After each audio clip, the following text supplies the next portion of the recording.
All right, guys. Good morning and welcome back to a new school year. Well, at least new calendar year, right? 2021. Hope you guys all had a safe and happy holiday. We're gonna be picking up where we left off, basically with the Renaissance, coming out of the High Middle Ages.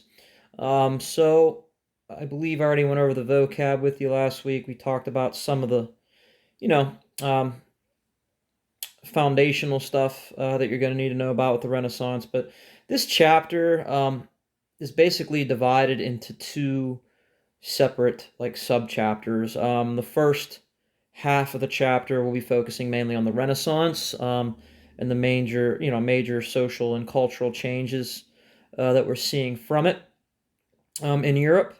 And then we're going to talk about the bigger and more important one that had a did have a bigger impact on the world, was the division of Christianity for the first time in world history. So remember, Catholicism was the only form of Christianity as established by Theodosius and the Roman Empire back in 300 AD, somewhere in there. But now it's 1500 AD, about 1200 years later. And like we said, the Catholic Church, very corrupt because it was the main power in Europe during all of the Middle Ages. So for roughly 800 to 1,000 years, the Catholic Church, like I said, was the dominant power. And so we're seeing that change now by the 1500s. So that's what we're going to be doing in the second half of the chapter. So I remember the vocab with you again with the map. Make sure you're familiar, I should say, with the vocab. Make sure you're familiar with the small map and where those areas are that we went over, like here, right? Milan, Venice, Florence. I'm sorry, I couldn't get this to open as a PowerPoint for some reason. It keeps giving me an error message. So I'm just going to have to go through it this way as a Google slide, which, not a huge deal. But let me see if I can zoom in a little bit, actually. Let's try this, see if it'll...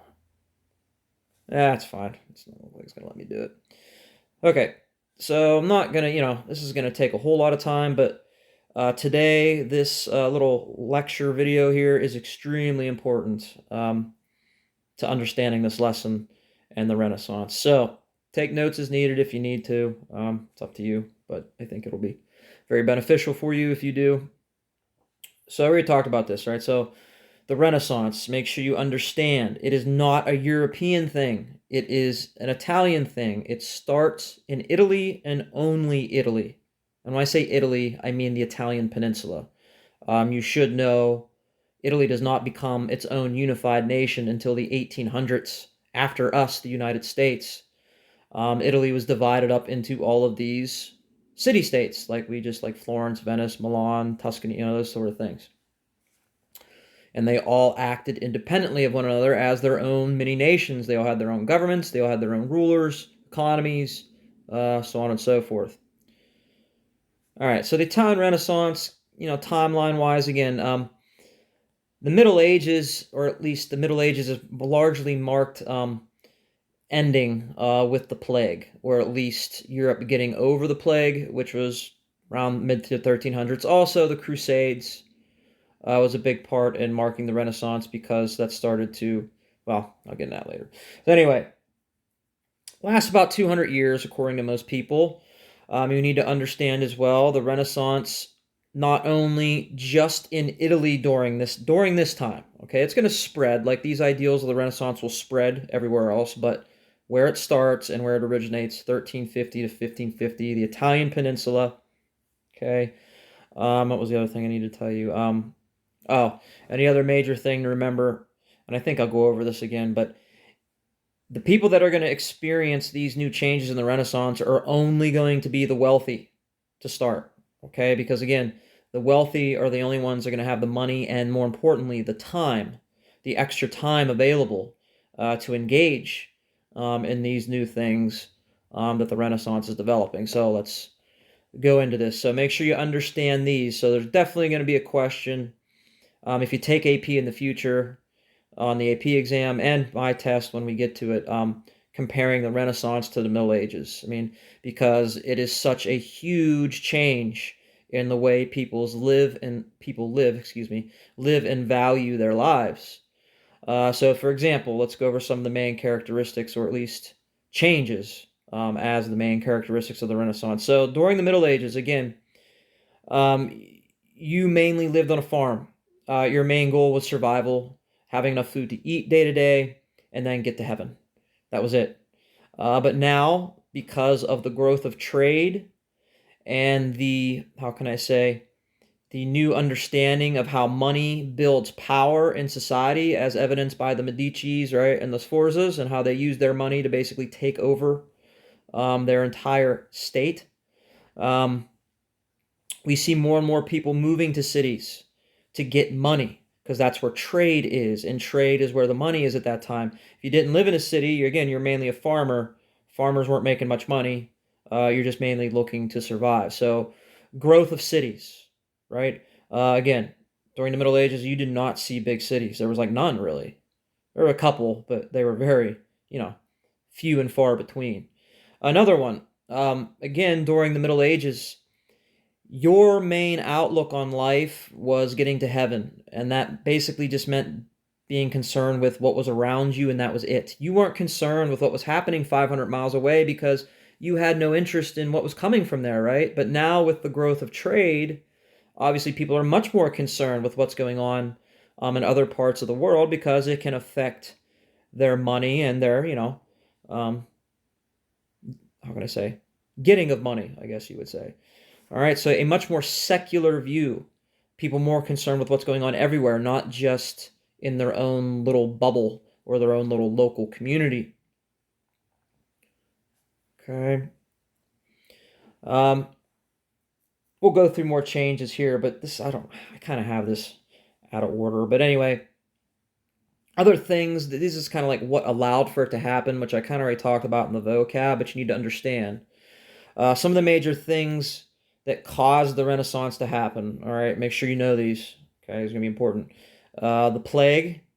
Okay, because like I talked about before, the plague wiped out like half of the population, and not only that, it made people start to question. Well, God must not be in favor of what we're doing if He killed half of us, right? They're thinking of like the ark, right, and the flood, and how God killed, pretty much all the humans and had them start over because He wasn't happy with what they were doing. Being that people were so religious then, they had that same kind of biblical view of things.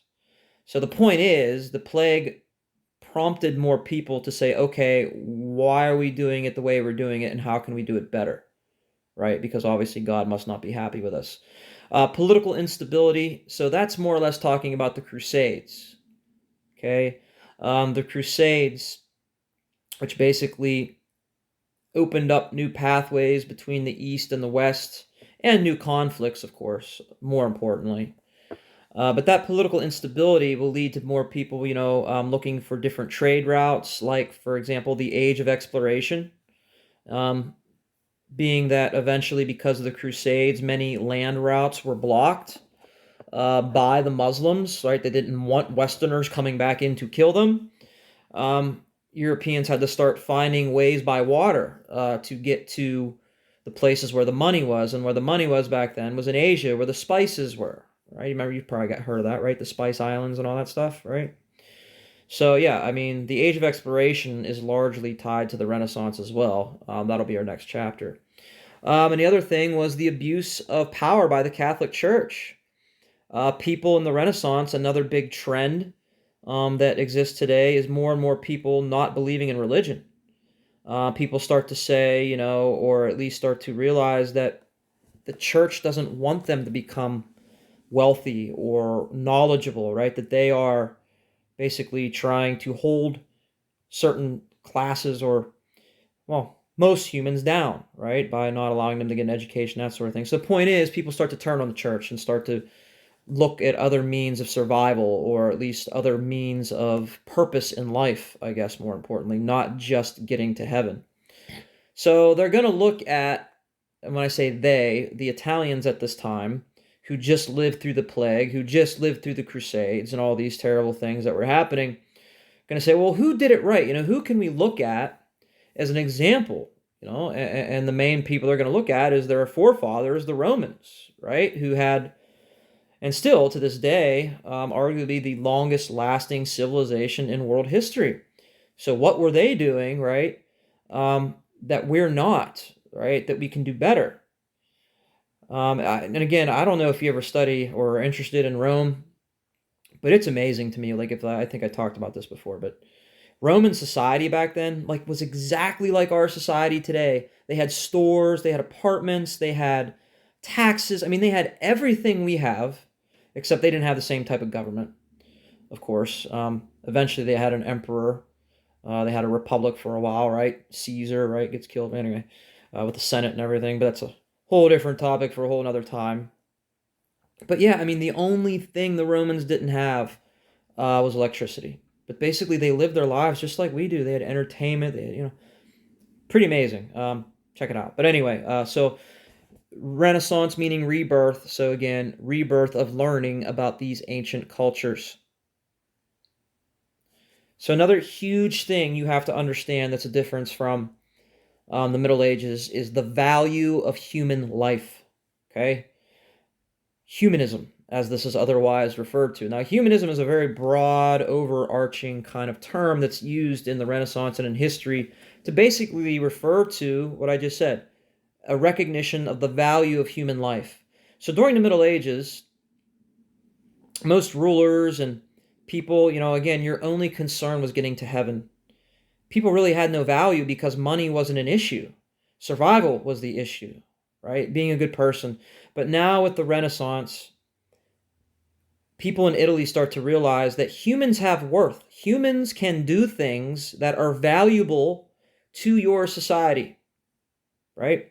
So torturing them, killing them, not giving them rights like had been done all through the Middle Ages, right? Not giving an education is not help. It's hurting everybody, right? It's hurting everyone. That's why we keep, prattling on about public education in our country. When everybody gets more educated, the whole country gets better, right? When no one gets educated, everything falls. So Renaissance people started to realize that, and humanism becomes a huge focus. Torture and killing of humans through executions becomes much less because rulers start to realize, hey, if I kill that guy, he might be a skilled merchant, right, that can make my country a lot of money with the, say, pottery he makes. You understand? That's humanism. Right now, there's a lot more that goes into that. But that's the kind of broad overarching change in view of how human life was and what it is. Da Vinci, we use him all the time because he represents this view. Again, your goal in the Middle Ages, go to church, be a good Christian, go to heaven. In the Renaissance, it's how can I be a more skilled human to make more money? Because more money during the Renaissance is going to mean more power for me, meaning a more comfortable, better life for me, right?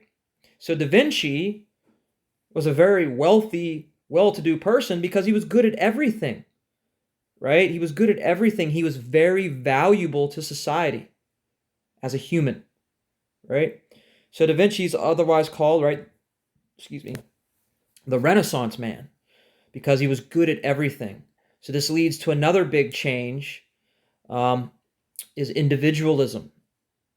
All right, individualism is largely tied to humanism, but individualism, right, is the idea that again, people have specific individual abilities that other, people may not have that make them valuable, and killing them or, torturing them and taking away their skill is hurting everybody, right? So make sure you understand that. That's a huge change in the world and human history in general.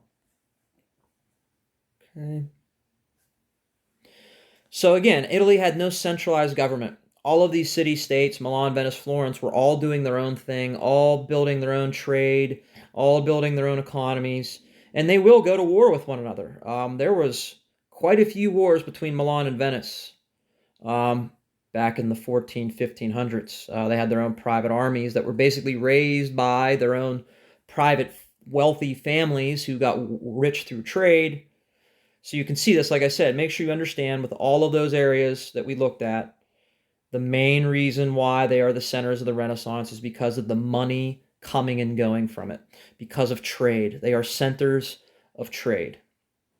right? Florence, if you look at it, right, surrounded both sides by water. Easy trade by water, plus the Italian peninsula sticks out into the largest body of water used at that time by humans, the Mediterranean Sea. Humans were not using the Atlantic Ocean because they, thought if you sailed west, you'd fall off the face of the earth. The flat earth theory was still a thing at that time. All right, so we're going to talk about the Sforzas and the Medicis, how they used their wealth to basically build militaries and use those militaries to control government and assume power over those states. And that will become a model for future monarchs, what we call new monarchs. And I think we'll talk about more about that later. So again, Venice, strategic trade route. It's in the middle of some of the more important land routes connecting the Middle East to Europe. Talked about the Medicis already, so again, not going to spend a ton of time on that. But the one thing you have to understand here with the second bullet is by the 1500s, we're talking about 100 to 150 years into the Renaissance, you have all this trade and wealth building, right, on the Italian peninsula. This is going to catch the attention of what I was just talking about, new monarchs of like France, Spain, England, all right? These monarchs that now realize that they need money to be more powerful, right? And the way you get more money is you invade places, right? And you take other people's money, right? So this is going to lead to wars over mainly Rome because Rome had so much wealth in it. The Vatican was there, right? There's so much wealth there. France and Spain will fight over it for like 100 years, all right? So point is, money is bringing war. I don't know if you've ever heard the term, right? Money is the root of all evil. I wouldn't say it's the root of all evil, but it is definitely the root of a lot of it, right? I mean, look at a lot of crime and stuff on TV even today, right? I mean, except for your crimes of passion, right? Where you get just like so mad at someone that you just have to kill them, like they cheat on you, or someone steals maybe something from you of extreme value, something like that, right? Where you just flip out. But usually it's over money, right? Planned crimes to gain more money. So yeah, I don't know. We'll talk more about that going in the future, but you can say what you want about money economies, but they've definitely brought crime, corruption, poverty. It brought a lot of bad things too. But anyway, that's a whole nother discussion. So this is the war I was talking about. Make sure you're familiar with this. It's called the Apennine War. All right, and that is on the quiz. Sorry, I did that. Okay, the Apennine War.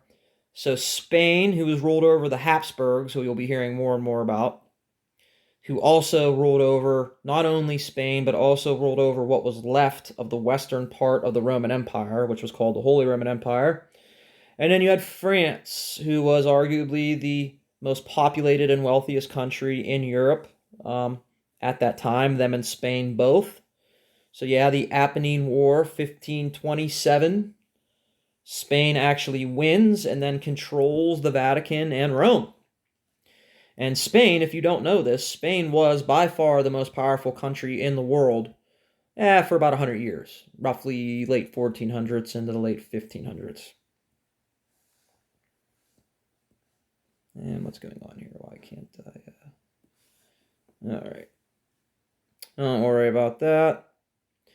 All right, so I'm going to stop here, but this is what you're doing for the rest of today. You're reading these primary sources. Now, Machiavelli, hugely important because his views are drastically going to change how kings and monarchs and governments conduct themselves moving forward out of the Renaissance. But he's attached to the Renaissance because he developed these views during the Renaissance. So the book that he writes and that you'll be reading parts of for today is called The Prince. Make sure you remember that. And there's a little assignment that goes with it. So basically you're comparing, again, Machiavellian, which is basically New Age politics on how to rule as a ruler, versus Middle Age theory on how to rule as a ruler. All right, shouldn't be too hard. All right, guys, so if you have any questions, email me as always, and I'll see you in the Zoom meeting here in a few minutes, it looks like. All right, guys, see you soon.